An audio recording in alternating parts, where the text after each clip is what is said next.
INEP libera acesso ao cartão de confirmação do Enem deste ano.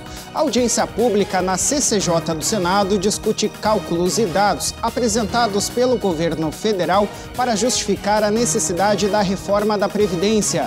No Paraná, acordo entre o governo estadual e a Justiça garante acesso gratuito de crianças a espaços culturais que são pagos. Pracinha da Segunda Guerra Mundial lembra de histórias vividas no confronto, tido como um dos maiores da história da humanidade. Hoje, o Silvanei José traz as notícias do Papa direto do Vaticano. E conheça ainda a Escola Verde, que serve de inspiração para as discussões do Sínodo para a Amazônia. Ela está localizada no coração da floresta. O JBN de hoje está começando.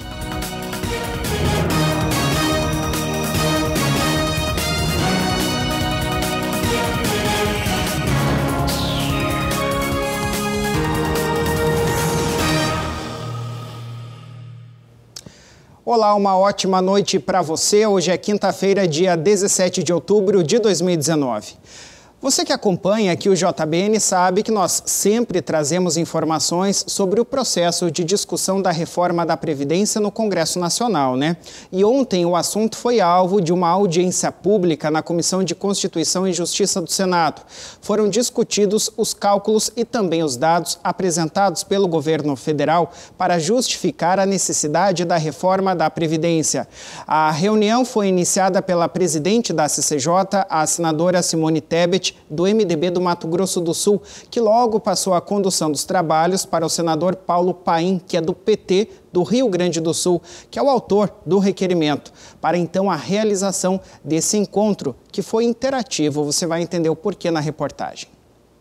O secretário de Previdência do Ministério da Economia, Leonardo José Rolim Guimarães, explicou os modelos de cálculos usados pelo governo para orçar os déficits do Regime Geral da Previdência Social, a RGPS, e o regime próprio da Previdência Social, a RPPS. Ainda de acordo com o secretário, o déficit do RGPS em 2018 foi de R$ 113 bilhões e neste ano deve chegar a R$ 125 bilhões. Já para o RPPS, segundo o governo, o déficit no ano passado foi de R$ 55 bilhões e deve chegar a 60 bilhões agora em 2019. Além disso, afirmou Rolim, há um déficit de 19 bilhões de reais nas pensões militares. O rombo total, de acordo com o secretário, no ano passado foi de 265 bilhões de reais e pode chegar a 295 milhões ainda neste ano. Já o professor da Unicamp, Henrique Nogueira de Sá-e-Arpe, e o mestre em História Econômica pela USP, André Luiz Passos Santos, apresentaram um estudo que fizeram sobre os cálculos apresentados pelo governo para justificar a reforma da Previdência. Segundo eles, há erros nos cálculos. O Ministério da Economia apresentou dados falsos à sociedade, à imprensa e ao Parlamento, e a Vossas Excelências. Com isso, ele desvirtuou o debate sobre a reforma da Previdência naquilo que tange ao regime geral. Em que consistem nossos principais achados? Nós obtivemos a planilha do Ministério da Economia com os cálculos oficiais que eles realizaram para constituir a justificativa da reforma, que eles vinham mantendo em sigilo. Eu me pergunto por que alguém mantém em sigilo um trabalho que está bem feito e de boa fé. A planilha, que foi revelada via Lei de Acesso à Informação, nós tivemos que invocar a Lei de Acesso à Informação para forçar a liberação, foi disponibilizada apenas depois da votação da reforma na Câmara. Refazendo, então, de posse da planilha, os cálculos oficiais e aplicando as normas legais vigentes, nós demonstramos que, no caso do regime geral de Previdência Social, o subsídio para as aposentadorias dos trabalhadores mais pobres não aumenta, mas sim diminui com a reforma, tal qual está sendo proposta para a aposentadoria por tempo de contribuição. Outra irregularidade apontada pelo estudo deles é que foi subestimado o valor das contribuições feitas no passado e foi ignorada a existência do fator previdenciário, instrumento que reduz o benefício de quem se aposenta mais cedo.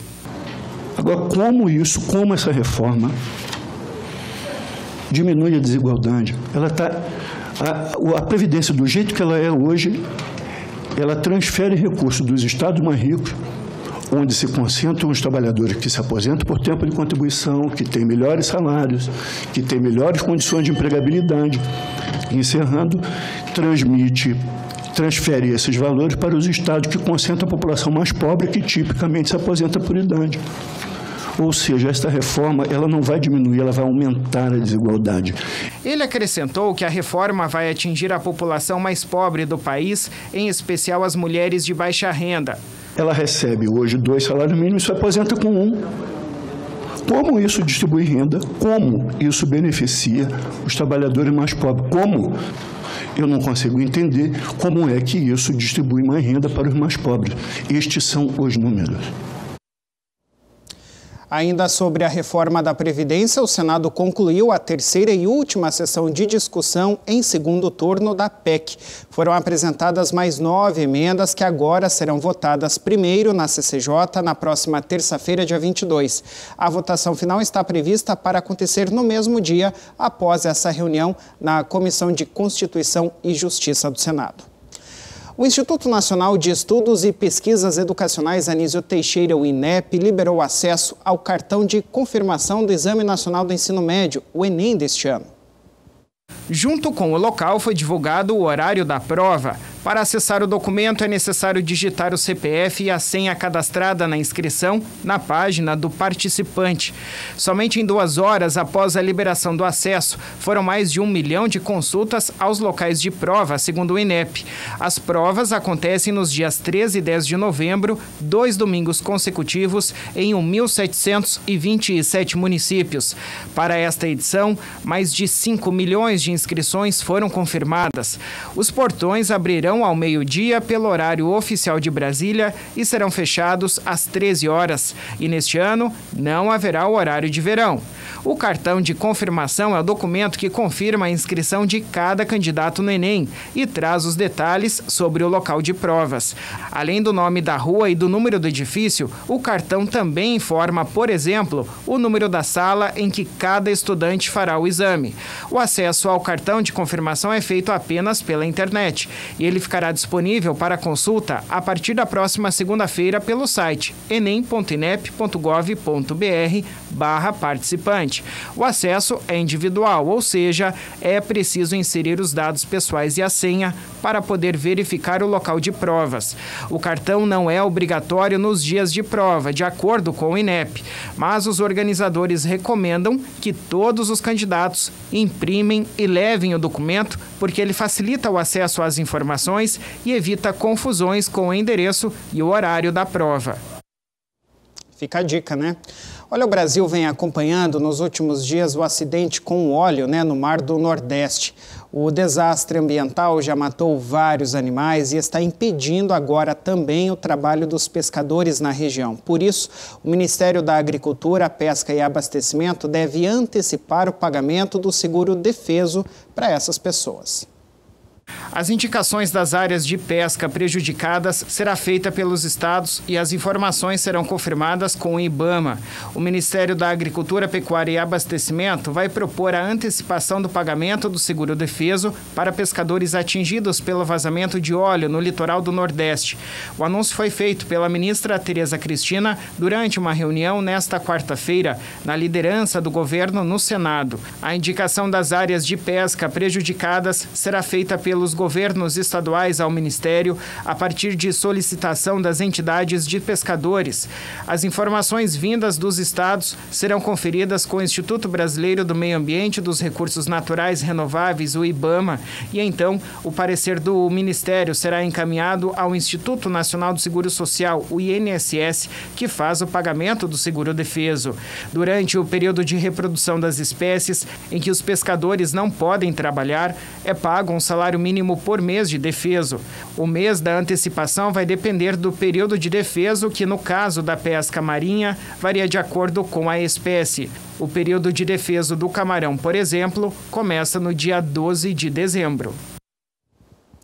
O assunto agora é esporte. A medalhista olímpica parnanguara e paranaense, portanto, Agatha Rippel, foi confirmada nos Jogos Olímpicos de Tóquio no ano que vem.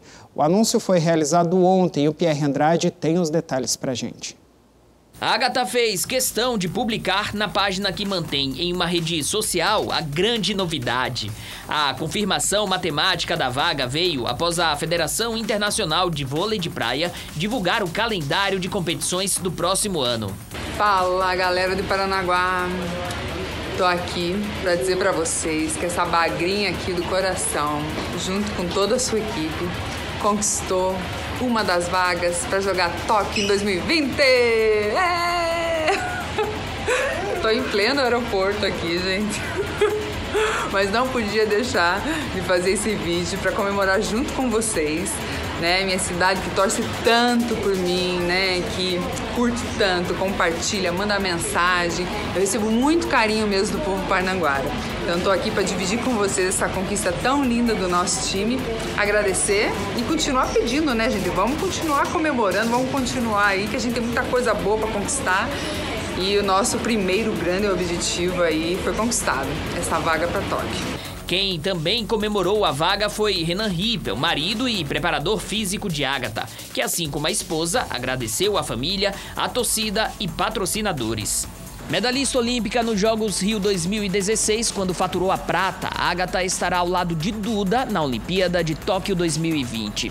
A dupla teve início no dia 4 de janeiro de 2017 e de lá para cá já acumula várias conquistas. No circuito mundial daquele ano, Agatha e Duda foi a dupla brasileira que mais vezes subiu ao pódio. Em 2018, venceu a competição e também o World Tour Finals. A dupla chega como uma das favoritas ao pódio em terras nipônicas. Parabéns a Agatha e a dupla, né? Bom, a gente vai para um rápido intervalo. Daqui a pouquinho a gente volta com informações de um pracinha que combateu na Segunda Guerra Mundial e que tem muita história para contar pra gente, viu? É rápido, não saia daí.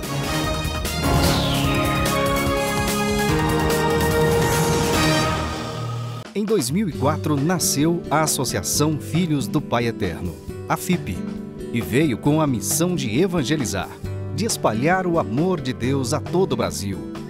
Nasceu a partir do Santuário Basílica de Trindade para reunir, formar uma grande família de devotos do Divino Pai Eterno.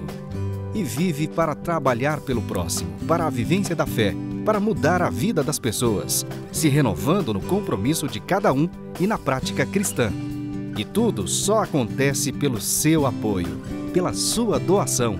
Faça parte desta família de amor. Associação Filhos do Pai Eterno. 62 3506 9800.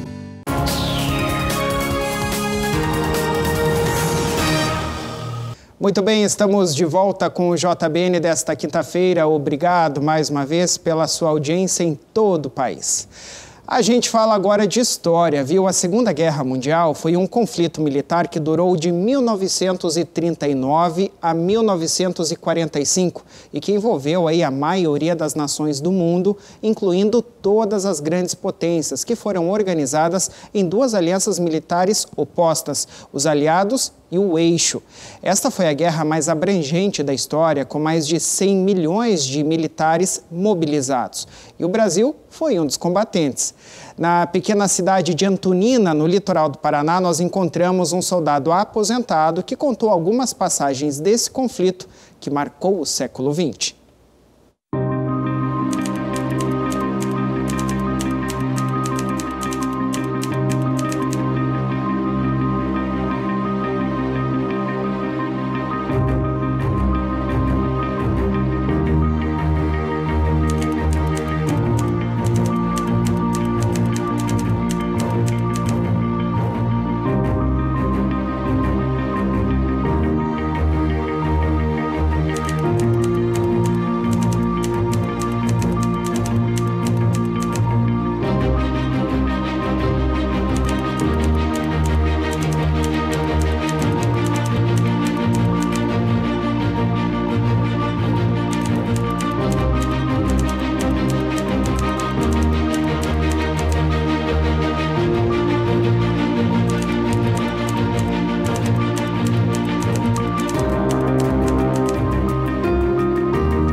Fotos e documentos que a lenda viva nunca mais esqueceu.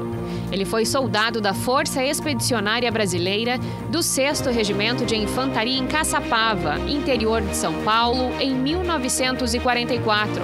Seu irmão, aos 98 anos, guarda na excelente memória alguns episódios vividos durante o tempo em que passou nos campos de batalha da Segunda Guerra Mundial.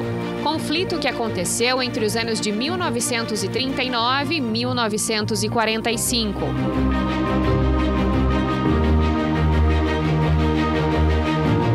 Em 2 de julho de 44, o ex-combatente embarcou com o primeiro escalão no Rio de Janeiro com destino a Nápoles, na Itália. Na sala de casa, ele relembra um dos fatos mais importantes, o da convocação para integrar o pelotão. Aí, depois que ele terminou a chamada, ele falou: vocês que foi chamado, vão para a casa dos seus familiares, se despedir, que você vão para o Rio de Janeiro. Só falou assim. Só falou assim? É. O que o senhor sentiu naquela hora? O Brasil estava em guerra, o que eu podia sentir, né? Aí cheguei em casa, contei para o pessoal todo lá, para meu pai, minha mãe e tudo. Ficou por isso mesmo. No dia que eu saí, que eu fui, foi aquela choradeira. Aquela choradeira, o que eu vou fazer? Tinha que cumprir. No dia que nós saímos do Bacaxiri para a rodoviária, para a ferroviária, para pegar o trem, ali que estava aquela maior, todo mundo chorando. Eu estava para lá, para cá, meio, não está tão triste assim. Teve uma pessoa que falou: esse aqui está alegre, mas ele não sabe que um dia anterior eu saí da minha família, a mesma coisa, o que eles estavam passando lá. Aí peguei o trem e fui embora. Cada estação que parava era uma festa. Até Itamandaré, se não me engano, é a última estação paranaense, né? Lá que terminou a festa. Ao ex-soldado foi designado o cargo de enfermeiro. Junto com os colegas, ele ajudava no socorro das vítimas nos campos de batalha. Os relatos do passado foram registrados em um diário que já não existe mais, mas que é presente no arquivo vivo. Nosso dia lá era esperando a ordem para ser para a linha de frente, porque eu era padioleiro. Estava sempre atrás da linha de frente da guerra. Quando machucava, sei lá, um soldado, telefonava, nós ia buscar, ia tirar de lá. Debaixo de bombardeio. Nós usávamos a bandeira da saúde, aquela cruz, mas ultimamente os alemães não estavam respeitando mais. Nós pegávamos ferido debaixo de tiroteio. O cenário de destruição foi o mesmo em que ele, por inúmeras vezes, quase perdeu a vida. Um ataque feito pelos alemães fez com que o soldado deixasse o acampamento às pressas durante a noite. A guerra naquela hora foi pela sobrevivência. Para empreender fuga, ele conta que teve que atravessar um campo minado. Caí nos pés do abismo, bati a cabeça e o joelho, que até hoje estou sentindo, mas que não é, hoje é velhice. Não é? Eu fiquei lá, todo mundo retornou, menos eu. Tinha eu como prisioneiro dos alemães. Aí foi passando, eu fui melhorando, consegui subir o morro ali, pegar o caminho e vim embora. Quando os meus amigos me viram, vieram todos me abraçar de alegria, porque pensou que eu estava prisioneiro. E dali me levaram para o hospital americano. Fiquei 4 dias em observação. O fato rendeu a ele um prêmio de medalha de ferimento em ação. A placa tem lugar cativo na parede da sala da casa, lugar onde ele passa horas com a família, revivendo momentos proporcionados pelas fotos e ditando regras. Nada por aqui acontece sem antes passar pelas orientações do ex-militar. Em setembro de 1945, seu irmão voltou para o Brasil. Em 1950, ele começou a trabalhar na Capitania dos Portos em Antonina. E há 44 anos, ele se aposentou e hoje quem dá as regras dentro de casa continua sendo ele, não é mesmo, Elaine? Sim, continua sendo ele, até porque todas as ações dentro de casa, da administração da casa, partem dele. A gente espera ele sinalizar para a gente. Às vezes amanhece o dia e ele já diz: tem isso, isso e isso para fazer. A caçula da família define o pai como um homem correto e que não aceita não como resposta. O impossível no convívio familiar está totalmente fora de cogitação. Costumo dizer que meu pai é uma pessoa iluminada. Assim, ele tem um espírito, ele não se abate por qualquer coisa. E cada vez que a gente tem um problema, que a gente está abatido, alguma coisa, ele sempre cita a guerra para nós. Ele diz assim, que um homem que enfrentou uma guerra e saiu dela com vida, não tem do que reclamar, não tem problema. Então a gente sabe que os nossos problemas são coisas assim pequenas diante do que ele passou. Se no passado ele registrou nas linhas de um caderno cenas da vida real, no presente ele é arquivo confidencial e guarda só para ele histórias de uma das netas. Mas ele sempre, ele é tudo para mim. Qualquer decisão que eu tenha que tomar é para ele que eu recorro, é com ele que eu divido meus anseios, minhas ansiedades, minhas frustrações e minhas vitórias. Ele é tudo para mim. Ah, se o diário dele falasse, né, em relação Meu Deus do céu, coitado! Para os filhos e netos foi passada a filosofia de que existe solução para toda e qualquer dificuldade. Para ele, o legado da guerra é considerado um divisor de águas. O irmão que foi para a Itália não foi o mesmo ser humano que de lá voltou. Eu estou diferente, eu estou mais tranquilo, eu estou alegre de ter cumprido com a missão de se servir. Voltei sendo já um civil.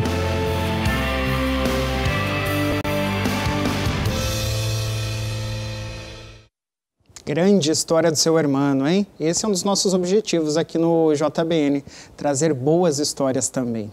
Olha, um acordo assinado entre o governo do estado do Paraná e o Tribunal de Justiça está garantindo desde setembro que crianças em situação de vulnerabilidade passem a ter acesso gratuito a espaços culturais que são pagos. Além de promover a cultura entre este público, a iniciativa garante mais dignidade. Museus, teatros, bibliotecas e outros espaços culturais do governo do estado do Paraná passam a receber crianças, jovens e adultos em situação de vulnerabilidade social, atendidos por projetos do Tribunal de Justiça do Paraná. O governador Ratinho Júnior e o segundo vice-presidente do Tribunal de Justiça do Paraná, desembargador José Laurindo de Souza Neto, assinaram recentemente um acordo de cooperação para ampliar e incentivar o acesso à cultura destas pessoas.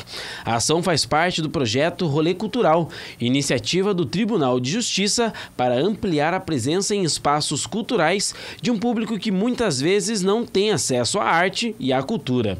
A partir do acordo, a Secretaria de Estado da Comunicação Social e Cultura abrirá as portas dos equipamentos culturais do estado para a participação destes grupos em exposições, visitas guiadas, peças de teatro, sessões de cinema e também concertos musicais. É uma oportunidade para o governo do estado, para a Secretaria de Cultura, também nessa parceria com o Tribunal de Justiça, de poder fazer com que a cultura do estado fique mais acessível, em especial aquelas jovens e crianças que muitas vezes não têm nenhum tipo de oportunidade de ter acesso aos nossos museus, às nossas histórias, aos nossos parques e também alguns atrativos culturais que a cidade tem e o Paraná também tem. Então é um projeto inovador, uma parceria muito boa, muito saudável com o Tribunal de Justiça, representado aqui pelo desembargador José Laurindo, e para nós do governo do estado é uma oportunidade também de fazer com que a cultura possa ser mais popular e mais próxima das pessoas. Idealizador do projeto, o desembargador José Laurindo explicou que, apesar de atender mais públicos, o foco principal são jovens que participam de iniciativas do Tribunal de Justiça do Paraná, como o Jovem Promissor, que trabalha com crianças de abrigos de Curitiba, e o Geração Atitude, com estudantes de escolas públicas. Especificamente agora, nesse início, destinadas aos jovens promissores, que são jovens que não foram adotados, crianças em condições, e a Geração Atitude, estudantes de escolas públicas, os quais nós já desenvolvemos outros projetos, né, inseridos dentro de uma rede de tutela aos jovens e adolescentes, visando sempre conter a violência e desenvolver política de relacionamento mais harmonioso e menos conflituoso na sociedade. As primeiras visitas guiadas serão no Museu Paranaense, onde aconteceu a cerimônia que firmou a parceria. E é emblemático, é paradigmático o Museu Paranaense, porque diz respeito à nossa origem, não é verdade? Ao nosso desenvolvimento histórico como pessoa, como cultura, povo paranaense. Né? Esse museu maravilhoso aqui, tem setores de arqueologia, antropologia. Isso tudo é muito fascinante, né? Eles descobrem quem somos e para onde iremos, nos leva a uma perspectiva de vida, né? E esperança. Ele é reconhecido como um museu importante que resgata a história do Estado, que traz de uma forma muito intensa a história do Estado, mas nesse projeto ele acaba, existe uma espécie de redescobrimento. As crianças, os adolescentes, estudantes da rede pública que conhecem a história pelos livros vão ter um contato mais direto, vão poder usar a imaginação auxiliados por um retrato, por uma recuperação de imagem do passado e ao mesmo tempo vão ter contato com a cultura de uma forma mais ampla. Só uma correção, neste primeiro momento, essas crianças terão acesso a espaços gratuitos de cultura no Paraná. Num segundo momento, passarão então a ter acesso a espaços pagos. Desde o mês passado, a TVCI, filiada da TV Pai Eterno no Paraná, iniciou um projeto para receber a visita de estudantes de Paranaguá para conhecer as instalações aqui da emissora. E ontem foi dia da criançada aparecer por aqui, viu? Desta vez foram alunos da Escola Municipal Iná Xavier Zacarias.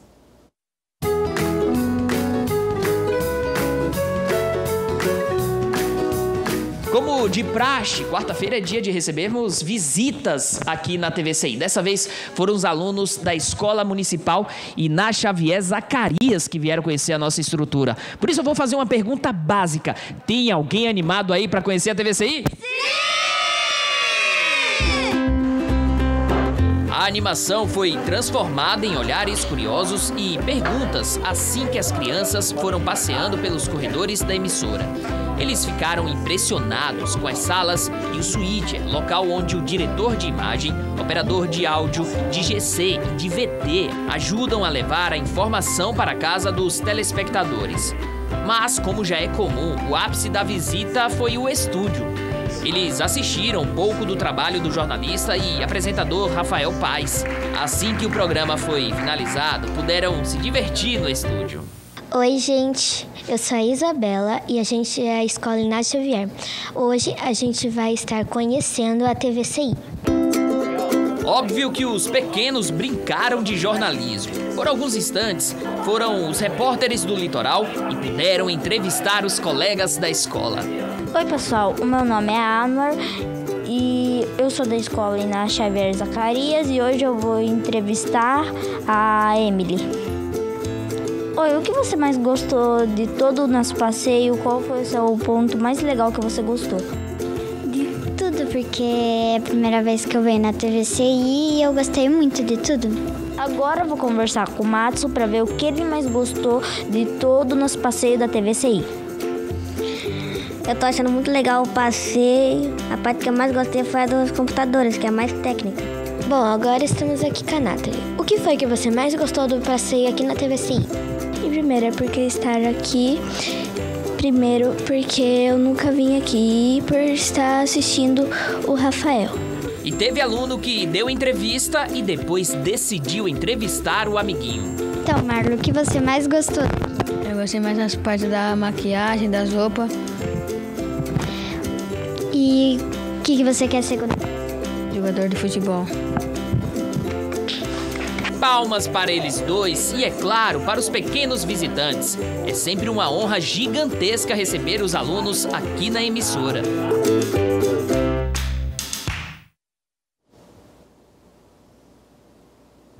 É uma honra e é uma alegria receber sempre a criançada, né? As portas estão sempre abertas, viu? Podem vir que a gente recebe com muita satisfação.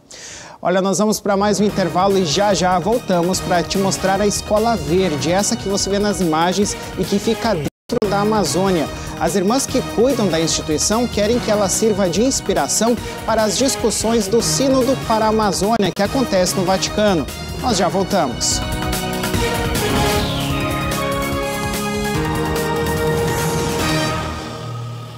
Em 2004, nasceu a Associação Filhos do Pai Eterno, a FIP, e veio com a missão de evangelizar, de espalhar o amor de Deus a todo o Brasil. Nasceu a partir do Santuário Basílica de Trindade para reunir, formar uma grande família de devotos do Divino Pai Eterno. E vive para trabalhar pelo próximo, para a vivência da fé, para mudar a vida das pessoas, se renovando no compromisso de cada um e na prática cristã. E tudo só acontece pelo seu apoio, pela sua doação. Faça parte desta família de amor. Associação Filhos do Pai Eterno. 62-3506-9800.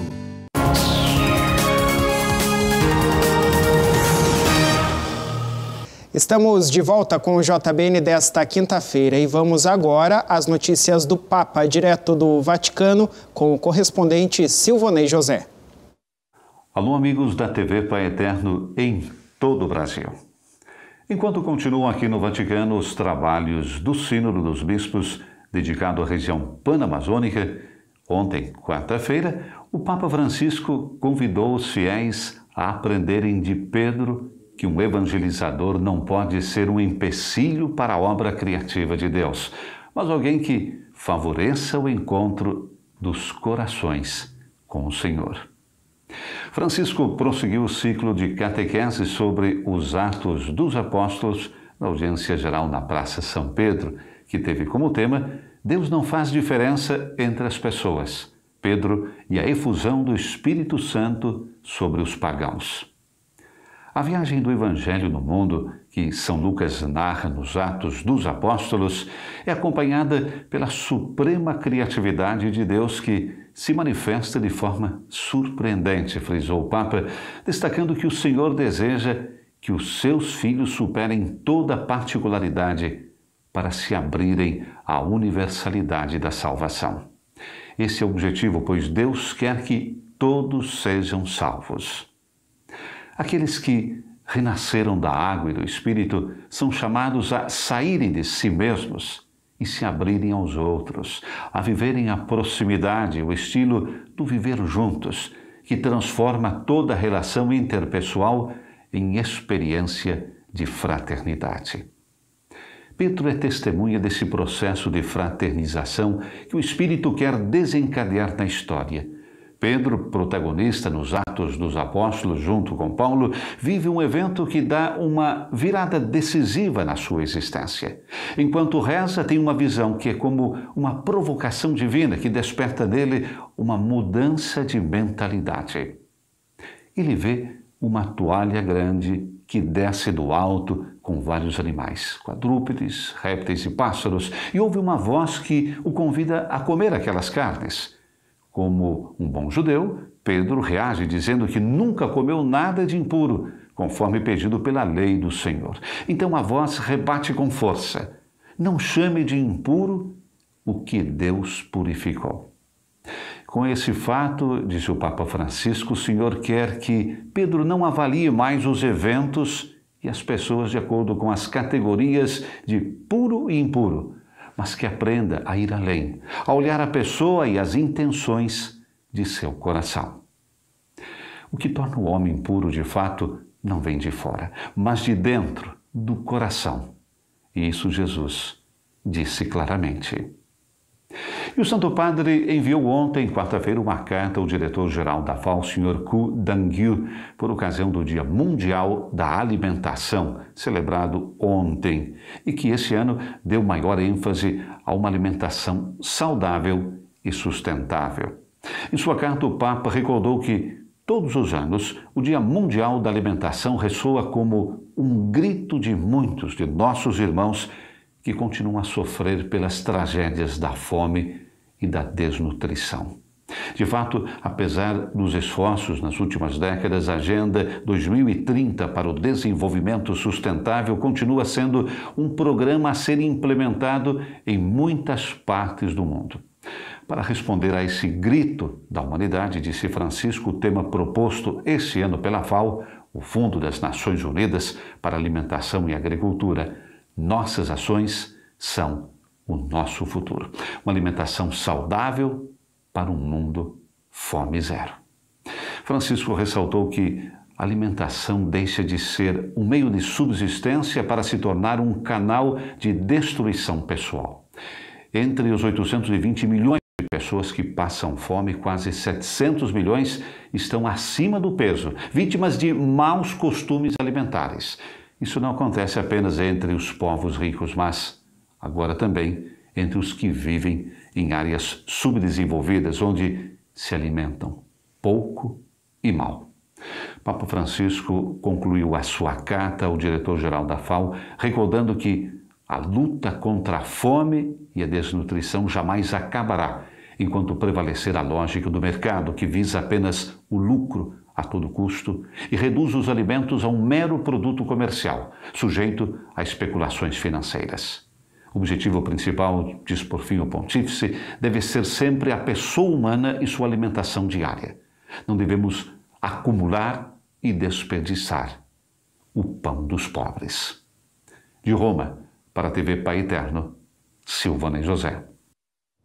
Nós agradecemos mais uma participação do Silvanei, né? E como ele disse, está acontecendo desde o início do mês lá no Vaticano o Sínodo para a Amazônia, que é um encontro do Papa com os bispos de todo o mundo, para discutir novos caminhos para a Igreja e para uma ideologia integral dentro do contexto da floresta, a floresta amazônica, que nós temos boa parte dela dentro do nosso país aqui, né? E uma escola católica, pessoal, que está inserida dentro da mata, quer servir como exemplo para essas discussões lá em Roma. Dá só uma olhada que bacana. Entrar nesta escola é como ingressar em um autêntico jardim. Esse é o internato indígena São Francisco de Loretoiaco. E há 20 anos, as Filhas da Caridade de São Vicente de Paulo gerenciam este centro educativo que foi repovoado por completo. Para cada um que ingressa na instituição, há uma regra que deve ser cumprida. La persona que ingresa acá debe sembrar un árbol.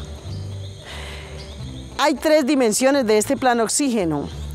Un árbol, se le propone a la persona que siembre un árbol para el oxígeno personal, 2 árboles para la familia e 3 para el mundo inteiro.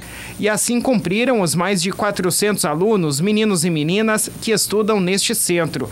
120 deles estão em regime interno e cerca de 300 vivem nas comunidades indígenas localizadas ao redor de Puerto Nariño, na Colômbia. Além das matérias comuns de estudo, aqui todos aprendem a proteger o meio ambiente. Somos un colegio verde, nuestro colegio era deforestado totalmente.